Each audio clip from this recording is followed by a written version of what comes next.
Minasan konnichiwa und willkommen. And today I'm doing another impressions video. But this time it's going to be George Page for Nature. You know that PBS show from a long time ago? Without further delay, let's begin the video. Hi, I'm George Page for Nature. The bandit, the builder. One is a thief, something of a scoundrel, a jack of all trades. The other is an architect, a workaholic, and a family man. The raccoon and the beaver, two of North America's most popular wildlife characters. One has become famous for looting, the other for engineering. But these reputations are only a small part of the story. What are they doing the rest of the time? How do they raise their families?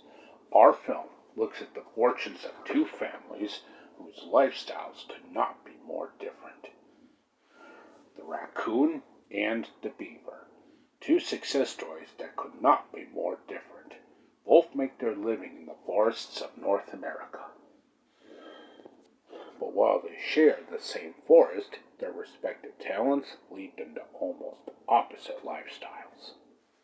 It's spring in southern Canada, and the forest is still bound in snow, but the raccoon is out and about. He doesn't hibernate and can hardly wait for the snow to disappear. Even on sunny days, the frozen crust is hard to dig in, hampering his light-fingered way of finding food. He keeps on the move, wandering the woods alone in a constant search for something to eat. A female keeps to her sheltered den in a hollow tree, and with good reason. Inside is her litter of 2-ounce cubs, born a couple of months after a brief encounter with the male. They'll grow up under her care, never knowing their father. The ice has broken off the pond, and the beaver is already at work gathering material for spring renovations. The freeze is over, and soon there will be thousands of travelers along the beaver's waterways.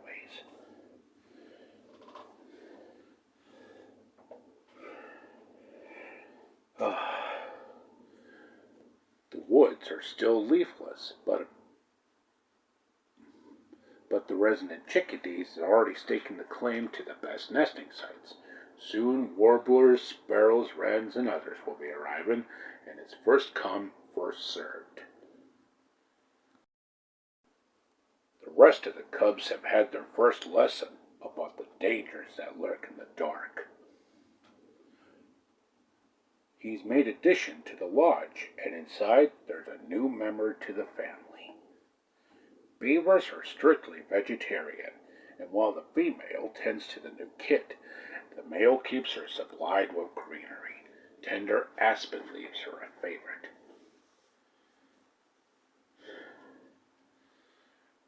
Actually, the kit is able to swim, but he cannot yet close off his nose and ears like the adults, and his fluffy baby fur makes him too buoyant to dive.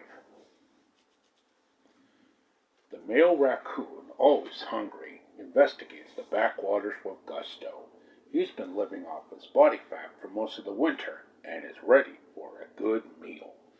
The swampy standing waters pounded by the beavers are a perfect pantry for the raccoon. His sensitive 5-fingered hands touch for snails, slugs, worms, and other delicacies. Perhaps there are insect grubs in a dead tree or mushroom sprouting. Maybe there are mussels in the water or frogs' eggs. The raccoon will scour his square-mile patch, looking for anything to eat, animal or vegetable, dead or alive.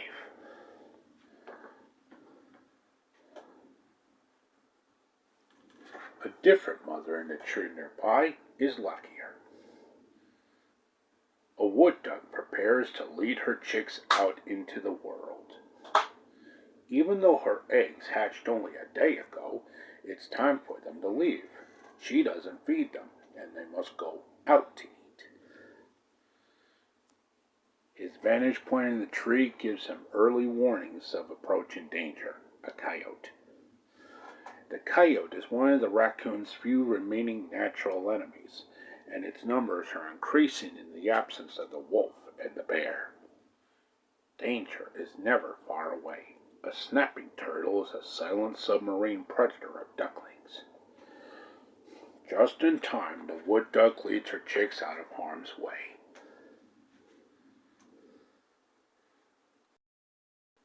Milkweed plants thrive on this opened up land, providing food in turn for the caterpillar of the monarch butterfly. Milkweed is full of noxious chemicals which discourage most insects, but the caterpillar consumes them and becomes poisonous itself.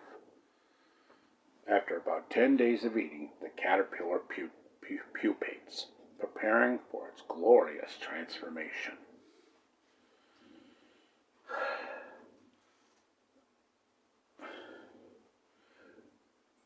Monarchs that emerge in late summer are called the autumn generation, and they will make an epic journey, unmatched by any other butterfly.